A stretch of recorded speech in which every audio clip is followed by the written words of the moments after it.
Is Eban Goodstein. I am the director of the graduate programs that focus on sustainability at Bard College in New York. And along with Carrie Ann and David, we are a team that is organizing Worldwide Climate and Justice Education Week set for the first week of April 2024. And I suspect this group doesn't need any motivation to understand why we're doing this. The COP meetings are obviously underway in Dubai right now. I think there's 70,000 people there.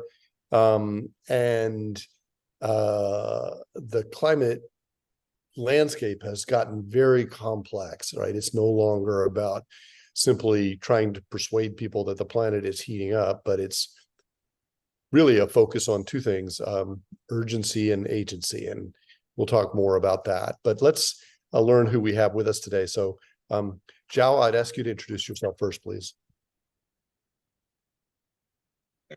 Thank you very much, Eban. I'm from Portugal. I met David Blockstein in the World Congress of related to Earth Sciences. I think it was in I don't remember. No problem. It was a month ago. Yes, some months ago. Okay, and I'm from Portugal. I think it's the first time Portugal is joining your initiative, as I saw the presentation of David, I became immediately conquered by your project, and it's a pleasure to meet this project and to participate in it. I will represent two levels of teaching. Okay. I'm a teacher in high school and secondary school. Is the name we use here in Portugal. Yes. And yes. then also in the university level. I'm also a teacher at Universidade da Maia near city of Porto. Okay. In Thank you very much. Thank you very much. Brian. Great to see you again. Introduce yourself. Same to you. Thanks.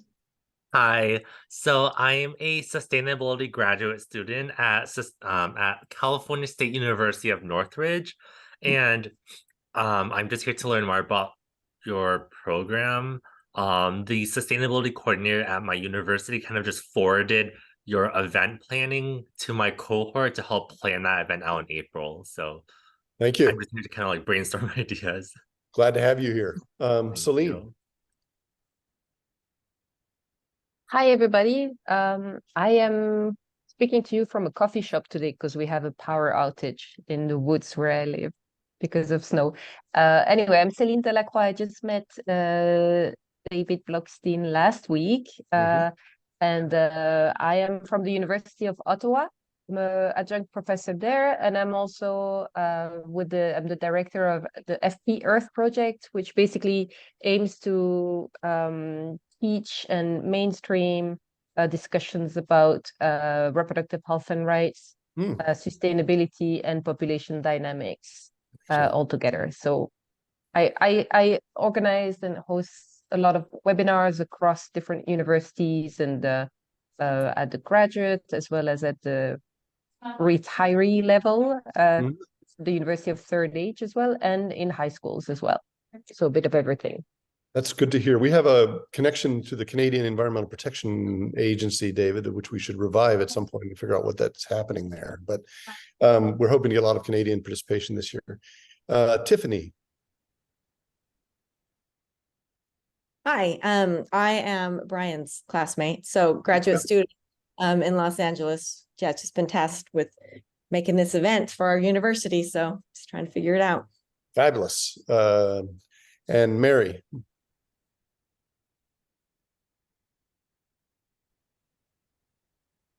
Hi, everybody. I'm Mary Presiunas. I am faculty at Pima Community College in Tucson, Arizona. We are working on a variety of climate action and sustainability initiatives, in particular trying to infuse sustainability and climate awareness into curriculum. And so was just excited to see this event and wanting to be a part of your broader community, I guess, working on the same things. So thank you for joining us today. Roya. Good morning. I am a faculty at California State University, Domingos Hills. I believe this is the third time that we are joining this movement, and always is very good to see more people in this movement. Good, thank you. So we're doing introductions. Jane, do you want to introduce yourself? Yeah, hi. My name is Jane DeMarinis, and I'm with Sustainable Earth Eating, although we're changing our name to Climate Diet. Okay. Where are you based? We're in Bethesda, Maryland. Oh, great. Okay. And then Moses, do you want to introduce yourself? Yes. Are you getting me? Yes, we got you. All right. So my name is Moses Fuller, and I'm a student from Occupational Safety and Health Department and the Climate Change section of Xavier College. And I'm joining you from Liberia. Liberia. Okay, great. Thank you. Okay, well, thank you all for being with us today. Again, this is an opportunity to be stronger together. That's really the core vision that lies behind the work of the Worldwide Climate Justice and Education Week. All of us are part of a global movement to get more people engaged with and talking about and focused on climate change solutions. I've been having conversations with environmental studies educators recently, and I think we've moved beyond the point of explaining to people that fossil fuels are causing the planet to heat up. And now there really is a twin mandate of how do we move people often from a state of climate despair and disengagement and depression to a recognition that we all need to become climate repair people. So from climate to despair to climate repair is our mission. We've done a lot of damage to the climate. There's a lot of repair work to be done. And the point of this work is really to emphasize that all of us can play that role, not just in our personal lives, but also, and especially for young people, thinking about the work they're going to be doing over the next 10, 20, 30 years. And that you don't have to be a solar engineer, but you can also be an artist or a musician or a philosopher or a business person or a lawyer or a psychologist and be contributing to climate solutions. So our theory of change is that all across the planet, there are increasing numbers of college, high school, grade school, university teachers who are growing increasingly climate concerned. These are not climate experts, by and large. These are just, normal old folks teaching chemistry 101 or European history or European literature. And yet, we want to figure out how we can mobilize them to feel comfortable and confident starting to talk about climate change in their classrooms, because again, this idea of getting climate across the curriculum, we're going to reach lots more people that way. And so to that end, we are the hosts of the Worldwide Climate and Justice Education Week. And Carrie-Ann, if you would let me share my screen, I will do that. And it looks like I'm doing it. So this is what we are up to. This is our main website. The biggest threat to our future is thinking that someone else will solve the climate crisis. So thank you all for being here and for committing to this work. We last year mobilized about 50,000 people at 300 college universities, high schools around the world, 50 countries. This year, we want to double, triple that amount, ideally, because time is short. And we're really asking organizers to do two things. One is to, we're getting a bit of background noise. Maybe is that Moses, if you could mute yourself. Okay. We're getting background, yeah. we're asking organizers to do two things. The first is to make climate some kind of event on your campus the first week of April 1st to 8th, 2024. And we can talk more about what those events could look like. We just had our organizing meeting at Bard College where I work on Monday, and we talked about having a faith or based event involving our chaplain and rabbi. We are going to have a simple cornbread and chili dinner. We're going to bring people from the community in who are working on climate issues to talk with students about internships and sort of career pathways. We are going to have some theater, short plays performed. We're going to bring high school students up to campus for some engagement. So we're going to have a robust week of events that ideally will involve, reach out beyond the usual suspects, the usual 20 or 30 students who will participate in this kind of event and really touch many more people across the campus. This is really designed to create engagement and energy, excitement. The other thing we're asking organizers to do is to reach out to their colleagues on the faculty, and students can do this as well, and ask teachers to make climate a class sometime during that week or the week before or the week after. And again, we're asking just normal old classes, not classes that are already teaching about climate, but a course in, Chemistry 101.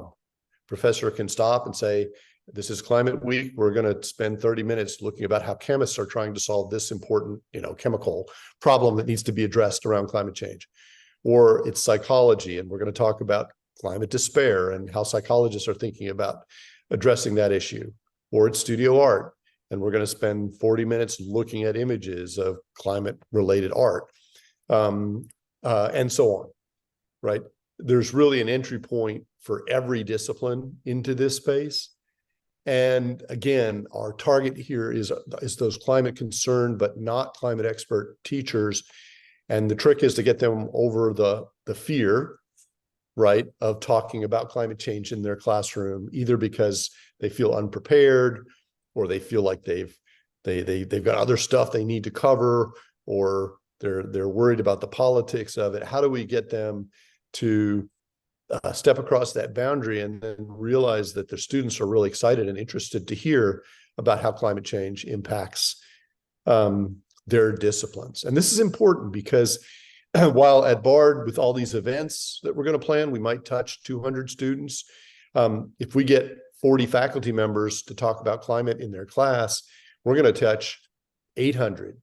Or even if we talk about it in two classes, we're going to touch 1,600 students, right? So the power of getting this into the classroom is that it really spreads much further than through events. And also it emboldens faculty to do it year after year. So if they do it once, then they'll be comfortable doing it again in the future. And both are important. We really want people to make climate an event. We want people also to encourage their colleagues to make climate a class.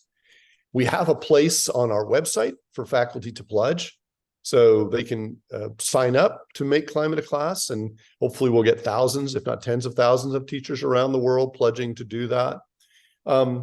And we also have a place on our website to make climate an event. So it's really important if you're going to do this, to please sign up today, sign up that something's going to be happening on your campus, and let us know. So you do that just by going to this pledge form here, and you can see, here's the list down below of people who signed up already. So you just click here to host. You don't have to say what you're doing yet. It's just that you're doing something, right? And the Climate Eats group, for example, could host a webinar that week as part of Climate Week, right? And so we really, very eager to get your bubbles on the map, because this is sort of the psychological device that encourages other people to do it. The more bubbles we have on the map, the more bubbles we'll get on the map. as people see that other people are doing this and they need to do it as well. So our big ask for you today is two things. One is sign up right away. Let us know you're going to be there. You're going to be involved. And then our other big ask is to reach out to other educators you know, other students you know, at your school and other schools, and tell them that they need to be involved, right? This is the hottest year that humans have ever experienced. And yet people are overwhelmed, right? They get 30 or 40 emails or texts a day asking them to do one thing or another. This is the most important thing students and educators can do around climate right now. Educators in particular. This is the most important thing that they can do around climate change, is stepping into that professional role, bringing climate change into the conversation, and inspiring students to really think, you know, I like economics. I could be a climate economist, or I like music. You know, I could be a climate musician. That there's a space for everybody in here, and to get us all out of this sense of despair and moving towards a mindset of repair is at the bottom line of what we're trying to accomplish here. So that is the plan. On our website, we have a short video sort of right here, our 2024 intro video. You can watch that. You can share that with other people. But we need your help, and we need you to reach out personally to individuals, tell them that they should come to our next information session, just like this one, learn what they can do, figure out how to get involved. I know everyone is busy, but it is the hottest year that humans have ever experienced, and this is work that we all need to do. So thank you for being here, and let me turn it over to the audience for any questions or comments from Carrie Ann and David, who didn't get a chance to introduce themselves yet.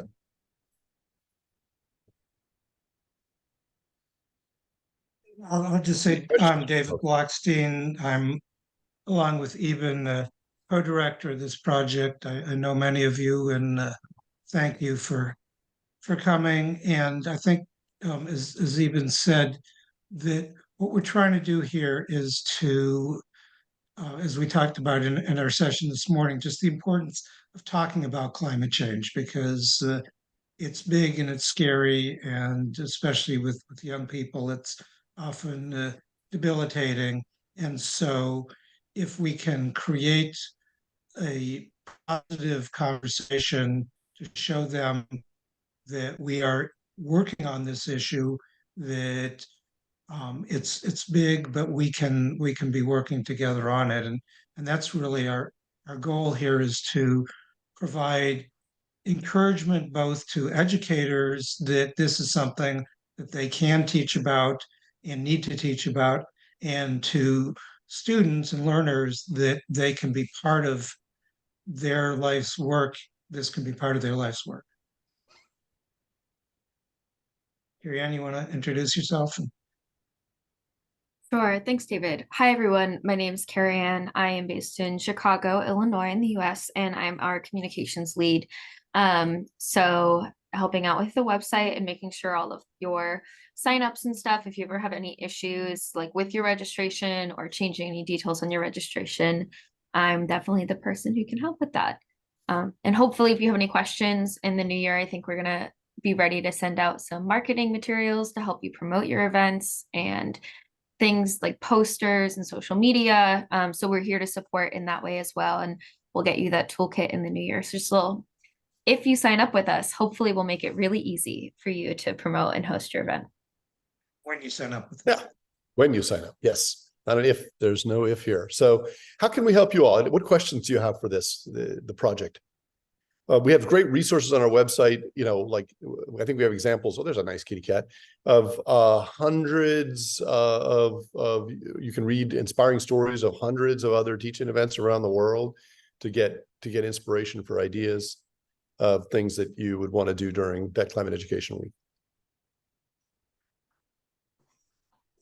I have a question. I was wondering if you have any position on animal agriculture. My organization, I'd like to mention David Blockstein is on our advisory committee for sustainable earth eating. So we really appreciate his involvement, and he's given us great advice, and we're thrilled to partner with you all.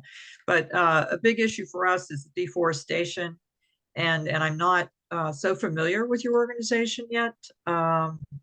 Do you have positions on animal agriculture and the deforestation that's happening around the country that really is related to mostly livestock raising and grazing?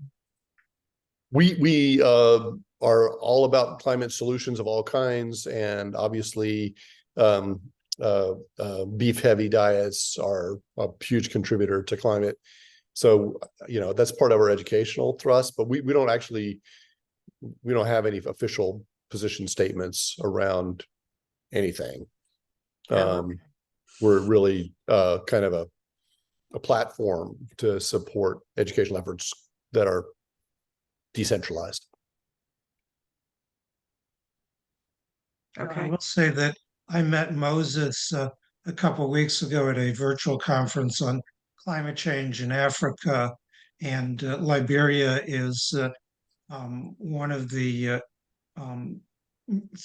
few remaining countries in the world that has a very large percentage of agriculture.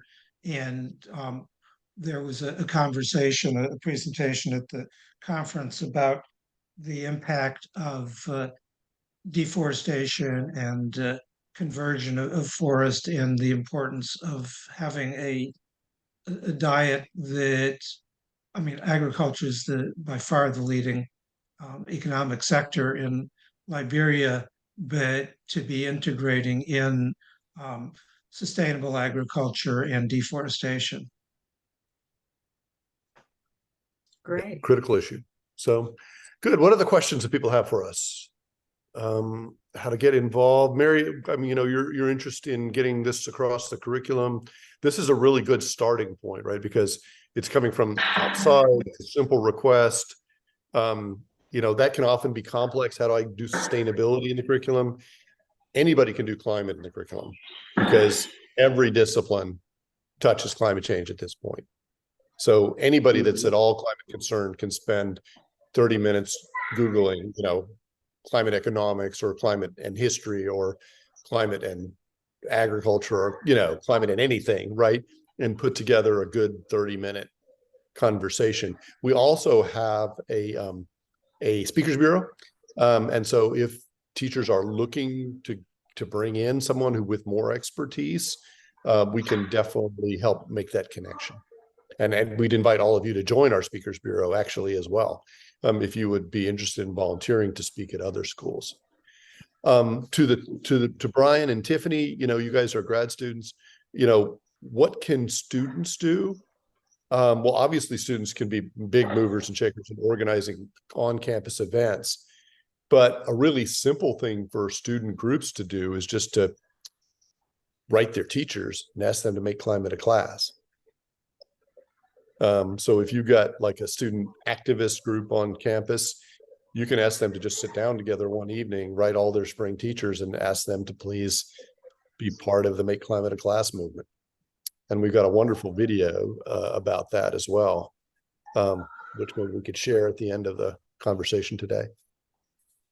Yeah, Xiao. Yeah, I do have a question. Okay, go ahead, Moses. Yeah. All right, so I'd like to begin by first extending my thanks and appreciation to Dr. Blockstein, who has given us the opportunity to participate in today's event, talking about the World Climate Justice Week.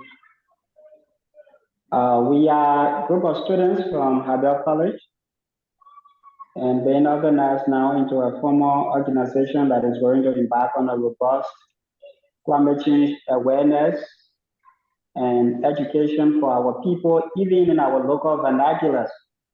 Just to take you to this back a bit, I was in a community yesterday in Barclays Farm, Lower Maghidi County, and talking with some of my folks there about the climate change and how it's impacting us. And they kept asking, what is climate change? What is climate change? And I'm like, wow. And I had to explain it in my local vernacular to make my folks to understand. So my question is,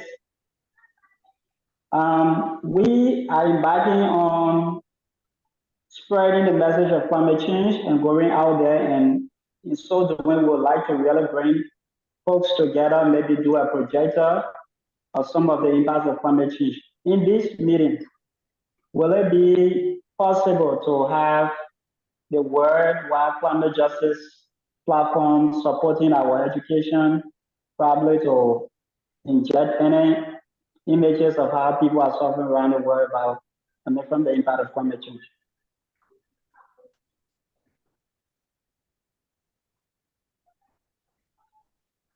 I would say that we have a lot of resources on our website that can support that kind of education. So if I go back to my screen share here, if you go to the resources page on our website, we've got resources for higher education, secondary and primary school, as well as great examples from all three of those areas. So if you look at this, you can see opportunities, especially with Liberia. It's English language. We have a lot of English language resources, many fewer, unfortunately, in other languages. But in particular, one of our resource partners is called Subject to Climate. And this is a terrific organization that has been assembling really good resources for teachers at a variety of levels. So if you go to their website of Subject to Climate and you type in, let's say, algebra, you get lots of lesson plans for teachers on how to bring algebra, use climate change examples using algebra, calculating peak sun hours, comparing biofuels, calculating solar energy for renewable building. So that's one example. If you typed in, just curious, if you typed in history, what do you get? You get a bunch of history examples. Now, these are probably many of them US sort of examples, but many of them global too. History of electric cars. So there's a lot of good educational resources on our website, both for in-class and for out-of-class extracurricular opportunities. So Zhao, over to you, your question. Yeah, all right. So my question is particularly, should I go on your website and get some of these videos or lessons? Am I permitted to do so? Of course, yeah. Yep. Thank you. And yeah. So thank you, Evan. Yes, yeah. Yes, I would like to talk about my two contributions. First of all, I'm, as I said earlier, I'm from a teacher from a secondary school, and we are going to organize an event, and as you said earlier, I think it's very important that students themselves, they participate and they create their own tools. And I have some students that are very keen on, and all students from our generation, this generation, are very keen on digital tools. And the idea is going to make an event. It will be a conference, a small conference, about 40 minutes of conference, and they are going to use artificial intelligence tools to create a great impact, I think, in the other students. We have two ideas. First of all, is to imagine school full of trash. So we are going to create an artificial image that will shock them, because they will see a school full of trash. And the other Okay. idea is to use also artificial intelligence to create the image of the nuclear, I think, nuclear winter image. So Yeah. the Earth without people, Earth completely desert. We used an image of a city, and we are going to put children walking in that environment, and I think it will be a very impactant image for them. I think this is my contribution for the secondary school, and It's a nice idea. yes, the university. I have already have the contribution of other teachers, mainly those related with informatics, and they are going to create.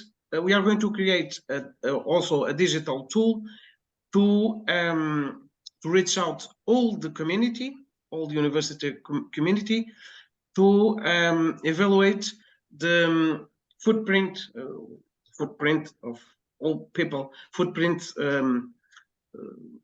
impact of all people from university. And my question, I think, to Karian, it's for her. Do you have interest in our image or video? I think evidences of our events, our ideas, and how can you put them in your platform? Yeah, so at the end of every year, we send out a form to all of our hosts, which is why you have to make sure that you sign up and that we have your name registered. And yes, I've already signed up. I think. Yeah, so once we have you registered, yes. At the end of the event, the form will ask you questions about your event, so we know who, like, kind of like how many people attended, what you guys talk about, and then it also asks for photos and videos. And if you check out the blog that I sent, it's one that David actually wrote, and it features some of the photos and videos that David took at events and that people also submitted. And then we put together a report at the end of the year. Many of the resources and videos and photos people use wind up in our resources, which is the page that Eban is sharing on the website now. And then obviously, you know, at any time, as soon as you have resources, if you want to share them with the community, you can definitely email them to us. And we can list them as well. And you'll see that there are examples in these blogs as well. So short answer is yes. And you'll get a place to submit those after the event. And if you want to share anything that your community is building for the event that you think others might be interested in, just feel free to email it. That'd be great. And even in advance, I mean, we would welcome full blog posts. So if your students wanted to write a blog post in English, let's say, or translate, yes, please. Yes, we had also the idea to convince the English teachers to join us, and also to have their contribution. But of course, there are some issues because I'm not an English teacher. I'm a geographer, so I think it will not be a big issue. But we'll see. We'll see. Thank you. Thank you. That's a really great idea. Using AI to sort of the AI tools to imagine different futures. So I've never heard of that one before. A great idea. Roya, question. Yes, I wanted to know if do you have any video specifically about climate justice? So if yes, where I should look for it? And if not, so maybe our school needs to make some video about climate justice. Yes, it's always good to make those. I don't think we have anything specific about that. I'm going to look under climate justice video. See what we get. Go here.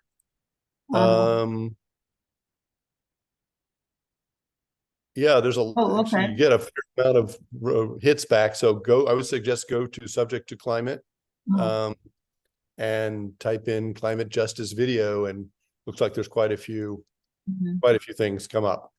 Yes, thank you. Yep, it's a great resource. So this is subject to climate resource page. But of course, if students want to make those videos as well, that's also a good project for them as part of Climate Week. Do we have other questions or ideas? Anything else people want to share, or concerns? How do you get this done? I would just add, in terms of the virtual environment, that if you are doing some sort of an event, either in a class or as a community-wide, campus-wide event, but wanted to have a virtual component, I would encourage you to connect with some of the others on this call, or we can connect you with others. So, for example, how cool would it be to have students in Liberia and Portugal and California all talking together and sharing their experience and the issues that are important to them and the kinds of things that they're doing in their local community. So I would encourage you to, take advantage of the idea of worldwide. Obviously, you have to work out the time zones, but we have people from all of those places here right now, and to do some co-created activities. And then even if you just do your own and have a virtual a virtual component, or you're going to be having an event that you're going to webcast, make sure that you put that in the information about your event, and then we will be putting together a calendar of different teach-ins and other educational events that have an online component, and then you can go and sit in on somebody else's. So last year when we did this kind of round one day, I started very early in the morning by attending a conference or a presentation in Germany, and then went throughout the day attending different events, and ended up very late at night for me, connecting in with an event in Alaska. So, covering the different time zones. So we can help you to get attendance from people from other places as well. Thank you, David. I think that's a great idea, to have that possibility, because, and even as we are talking about climate justice, and to see all the different opportunities for different countries, for different people, because of course it is related also with social opportunities, Yeah. So if you would like to do something international, please just reach out to me or Carrie Ann or David, and we could brainstorm with you about good partners who might want to collaborate with you and do, a half an hour or an hour conversation between students across the world. So we're happy to help organize that. So let me just ask maybe, Mary, any thoughts from you about Pima and what you're trying to do there? Does this sound interesting? Yes, absolutely. And something that I was just thinking about was we're trying to put together resources for our faculty to help them understand how they can incorporate these ideas into their classes, just like you were talking about from adult basic ed classes, how do you do like a basic math class? How would you do that? And so I was wondering if you had any, maybe even availability to have somebody talk to faculty about ways. We have little, webinars or things that we set up through our faculty learning center. And not just that, but also maybe you mentioned the political kind of pressure, how to ideas for how people could deal with that in their courses, and not let that be a barrier to not wanting to, bring up politically sensitive topics in their courses. Or I just see a number of barriers that faculty maybe need help working through. Yeah. So that's a good question. I mean, I think that first, in response to your first question, yes, I think David or myself or others in our team would be glad to do a lunch and learn or whatever it is that you would like. And we'd be glad to, if anybody wants to organize a webinar or a meeting with their communities with us, we would be glad to do that. That's our job, and kind of talk about these issues in some more depth. But, I think specifically what makes this safer is that you're addressing it from a disciplinary perspective.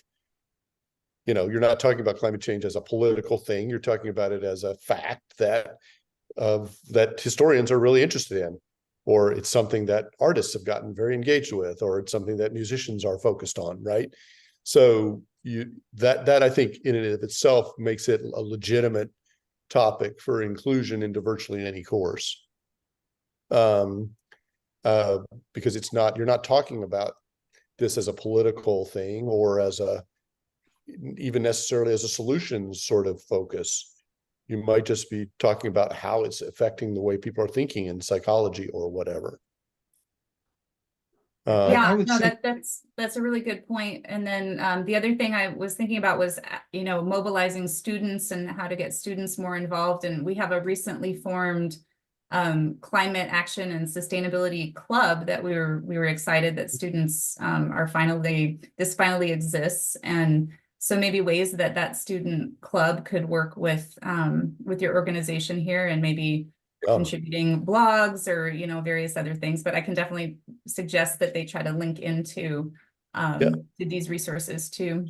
So what I would suggest is that they talk to the club members, get a couple of them to have a meeting with Carrie Ann, and Carrie Ann can sort of brainstorm with them about ideas. But a very simple thing for them to do would be, at one of their meetings, would be to send emails to all their teachers asking them to make climate class. Yes, I I was thinking takes, about that too. literally takes 5 minutes, and it has a huge impact, right? If you got 3 emails from students asking you to do that, you might really consider it, right? Yeah, absolutely. Yeah, I would also say, in terms of having people to help with particular topics, that's part of what the Speakers Bureau that we're trying to set up will do. The people can not only, Zoom in and talk during Climate and Justice Education Week, but could help you beforehand. And, if you send an email to me at solveclimate2030@gmail, that I can help to connect with somebody in particular. And then in terms of some of the issues of the politics of talking and teaching about climate change, I recognize you're in Arizona. We will be having, probably on the 6th of February, one of these sessions specifically looking at teaching about climate change in the political context, context of censorship and other things.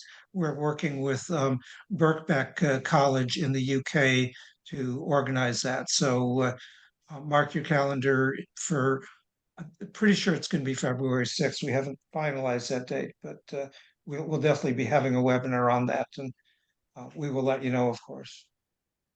David and Ethan, I just wanted to mention, I have another meeting I have to go to, but I plan to do a webinar with board members and members of my community. We have a lot of environmental reporters that we would also invite, that many of them follow our work.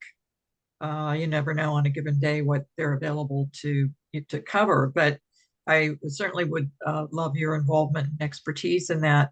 I also have a board member who is a science teacher at a large middle school in Montgomery County, Maryland, Neillsville.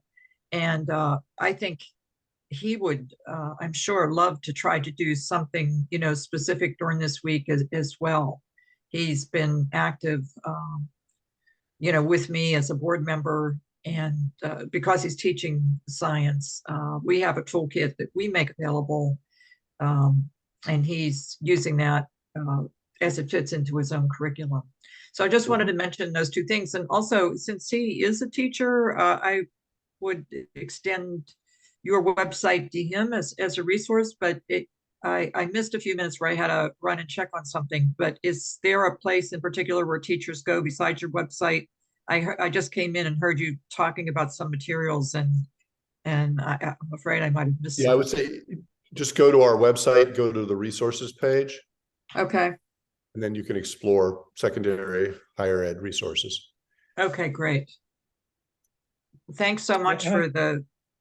for the great work you guys are doing. This is Yeah, really well, thanks, Jane, and thanks for being with us. And I think, that's great example that, we all know somebody who is doing something in education or related to climate change, and they may not know about this opportunity because this is the first year that we have declared the first week of April in all of our power to be Worldwide Climate and Justice Education Week.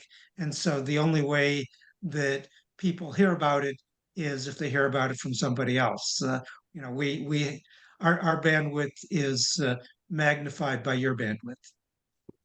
And, would love to talk to reporters because I think that the story here is that everybody knows a climate concerned teacher. Everybody knows a climate concerned student. So everybody has something they can do. They can tell those climate concerned teachers or those climate concerned students about this project, right? And that's a nice article. Well, I totally agree with you. And I think often the media really ignore parts of this issue, and it would be great to maybe organize a special briefing just for them and invite them and see how we do, You guys are on the international front, so I wouldn't have the mailing list to invite international reporters, but I'm sure we can get that someplace. Love to work with you on that. Great, Jane. I think that's a great idea because I think, if they, first of all, they need to know about you and find, further expertise, not the people maybe they're only going to, but to really expand their own contacts and hear this, directly from you and know about this week. Cause I didn't know about it until I met David. So that's only 3 months ago, I think. So, we're learning every day. I'm glad to try and help with the media aspect of it for sure. Great, thanks. I'll follow up with you, Jane. Okay, thanks, David. I'm going to have to jump off now for this other meeting. Okay, do we have other questions? Brian and your colleague, thoughts on how this is going to work at you're at in LA, is that right? California schools? Yes, in Los Angeles. What seems interesting to you about this? Do you think this is going to make sense for your campus? Yes. So right now I'm just brainstorming different ideas. Like events that could be that would require more logistics, other events that would probably not require that many logistics and budget. So I'm just brainstorming ideas to share with my campus's sustainability coordinator to see what they think, see how we could collaborate with their department. I would say the Make Climate a Class really requires very little in the way of resources. It's more of an outreach and organizing thing. Obviously, if you're going to do events, then it requires some resources, some budget potentially. But most of the things that we have on our website as options are very low budget. We're not asking people to bring in speakers or rent movies. The more people that you can engage and mobilize from your community, the more people are going to come, right? Oh, just a general question. So in terms of the actual event itself, like, are there any restrictions about us or like our campus hosting several events at the same time? Sure. Yeah. It's a week-long thing. So barrier. ideally would be, 5 or 6 things happening that week. Oh, okay. Thank you. All right. Can I ask a question? Of course, please. All right. So I'm really glad that I could form part of this all-important learning session today. As I sit back and listen to you people discuss, it gives me an idea as to how to give more life to climate change education and awareness in my own country, Liberia. So I was thinking, looking at the political sense, many authorities at the local government level think that the issue of climate change is on a national level, so they don't give much credence to supporting the idea of climate change. So what if my group were to organize an event and probably gather some local authorities who I would like some speaker from your end, maybe from this platform or someone to speak to? Is that possible also?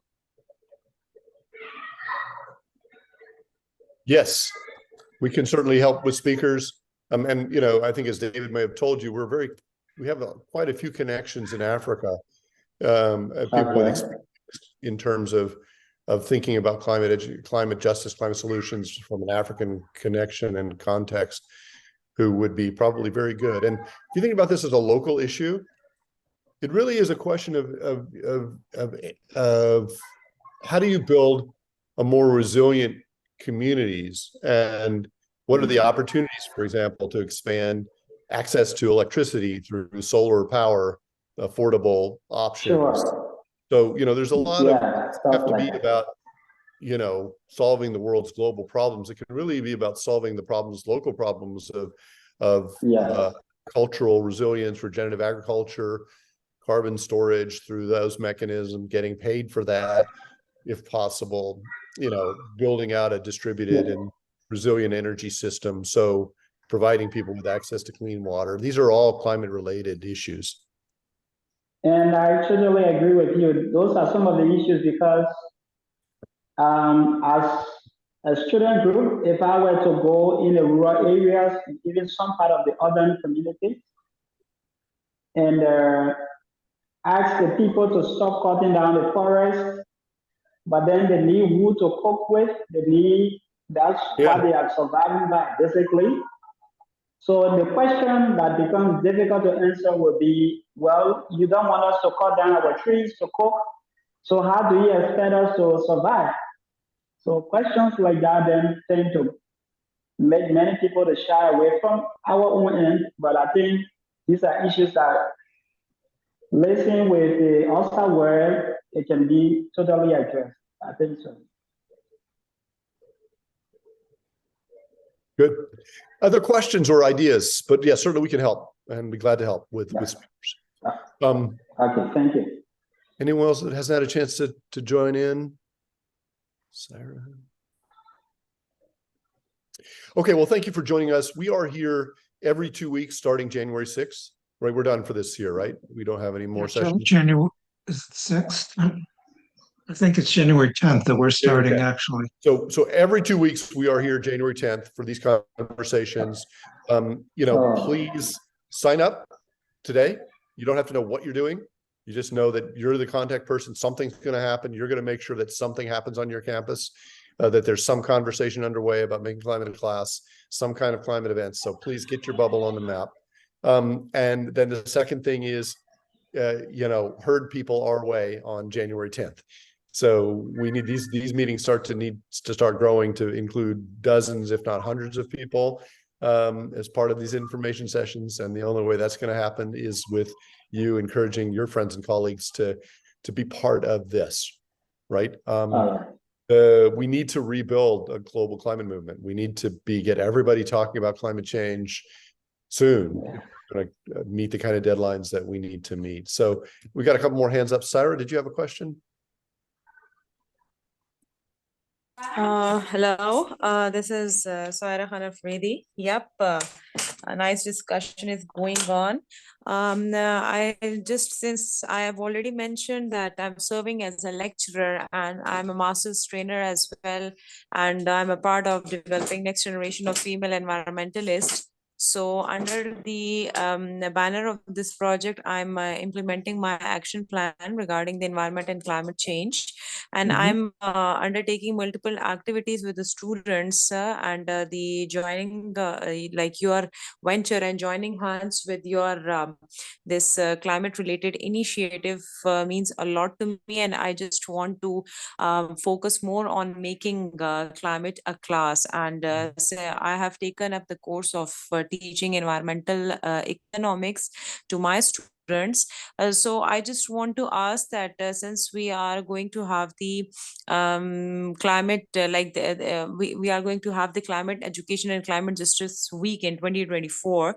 So whatever activities that we would do during that week or before that week, so can we share the pictorial and the theoretical representation of all the activities to all of you, and to make it kind of a collaborative event, or to show the element of the being the cross cultural in nature, or to show the essence of the exchange of the culture, the ideas regarding the environment and the climate change. So are we supposed to exchange all of the initiatives or the activities to with all of you regarding making climate a class, or dedicating few of the minutes or the moments or few of the days to the climate change and the environment? So I just want to ask about, like, are we supposed to do it on our own within our campus, or are we supposed to exchange all of the theoretical and pictorial representation of making climate a class during that week, before that week, and till we are having these weekly sessions? Thank you.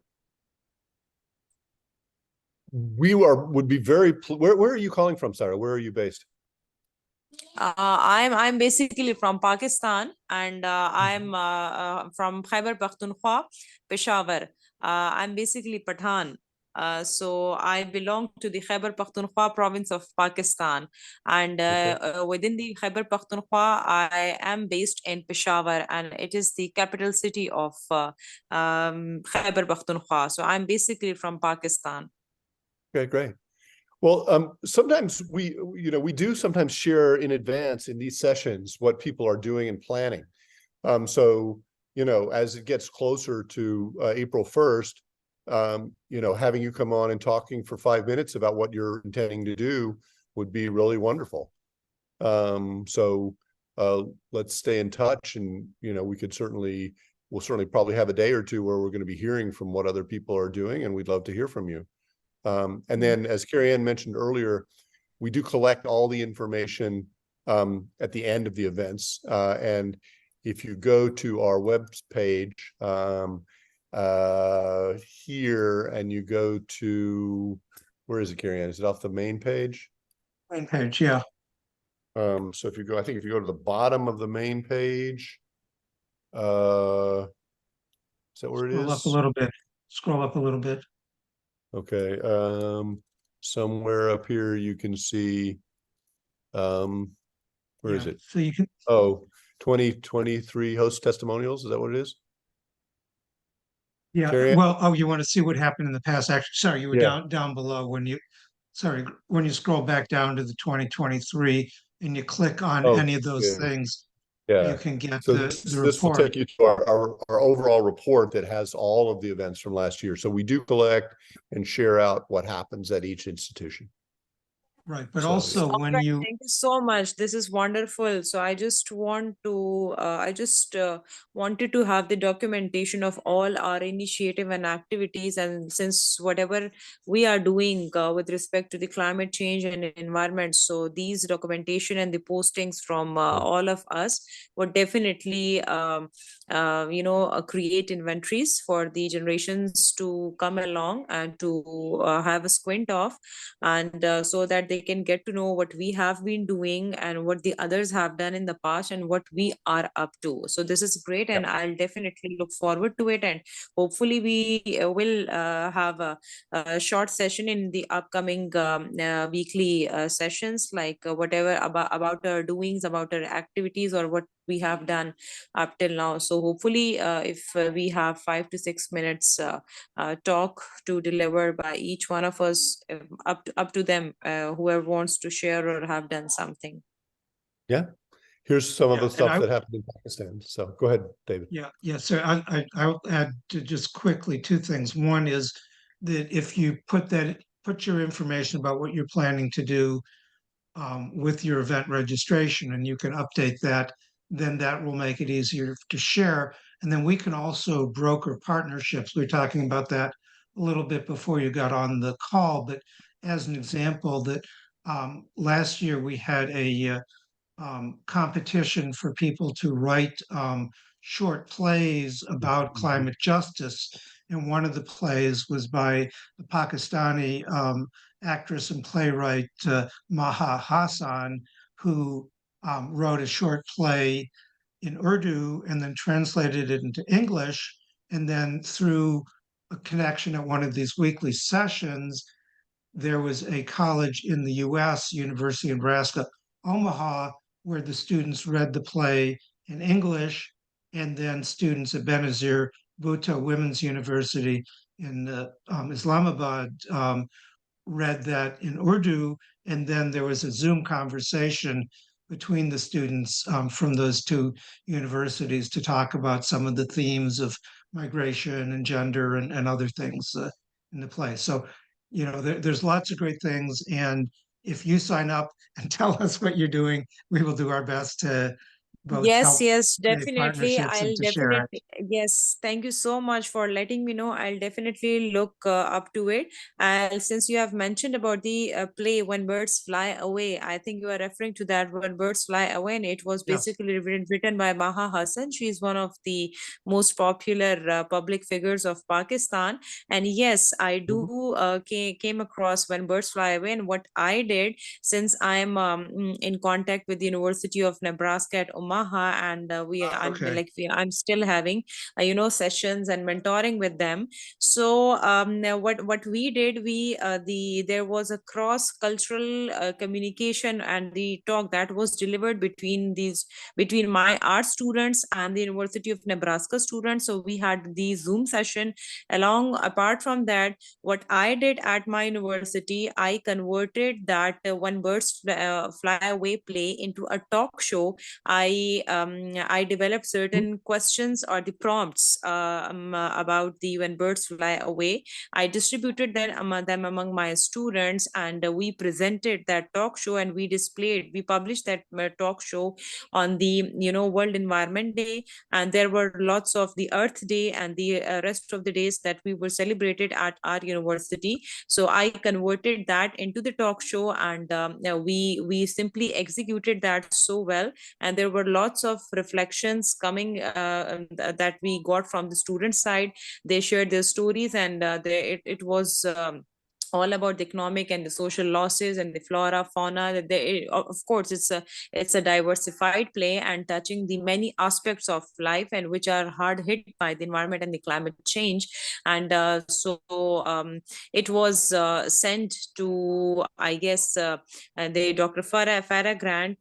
She got I got the opportunity to share that talk show with her as well, and I think she published it somewhere else. So yes, you are so very right. So we will keep on doing these things in the upcoming time as well. And what I was thinking, that it was about the play. What we can do, we can simply have the competition of the essay writing or the creative writing on the climate change and environment among the students, if that is possible.